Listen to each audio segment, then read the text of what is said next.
2025లో గనుక మనం చూసుకుంటే ఓవరాల్ ఇయర్‌లో ఏ మంత్‌లో ఏ విధంగా ఉండే అవకాశం ఉంటుంది? ఇప్పుడు జనవరి మాసం నడుస్తుందండి. ఈ జనవరి మాసంలో వీళ్ళకి చూసుకుంటే ఉదాహరణకి ధనస్సులో రవి బుధులు ఉండడం వల్ల, తరువాత ఈ గురుడు ఎప్పుడైతే వృషభంలో ప్రస్తుతానికి గోచరిస్తున్నాడో, లగ్నంలో శని గోచరిస్తున్నాడో, 12వ స్థానంలో శని గోచరిస్తున్నాడో, ఇవన్నీ చూసినప్పుడు జనవరి మాసంలో రవి యోగిస్తున్నాడండి రేవతి నక్షత్రానికి.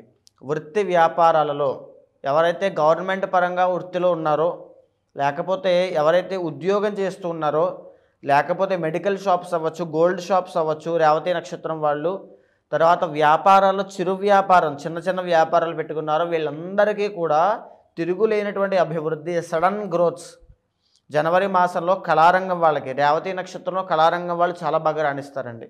అట్రాక్టివ్ పీపుల్ కాబట్టి. సో కళారంగంలో ఉన్న వాళ్ళకైనా, సినీ రంగంలో ఉన్న వాళ్ళకైనా, వృత్తిలో ఉన్న వాళ్ళకైనా, వ్యాపారంలో ఉన్న వాళ్ళకైనా ఈ జనవరి మాసంలో వెంటనే గ్రోత్స్ ఉంటాయి. సడన్గా గ్రో అవుతారు. సో తర్వాత ఫిబ్రవరి మాసంలో ఎప్పుడైతే ఎంటర్ అవుతారో అక్కడ కూడా కాస్త బాగానే ఉంటుంది. కానీ ఈ కుజస్తంభన అనేటువంటిది పట్టింది కాబట్టి కర్కాటక నుంచి మిథునంలోకి మళ్ళీ వెళ్ళబోతుంది కాబట్టి అది మీనరాశి ఈ రేవతి నక్షత్రం మీద ఎక్కువ ప్రభావం చూపించే అవకాశాలు ఉంటాయి.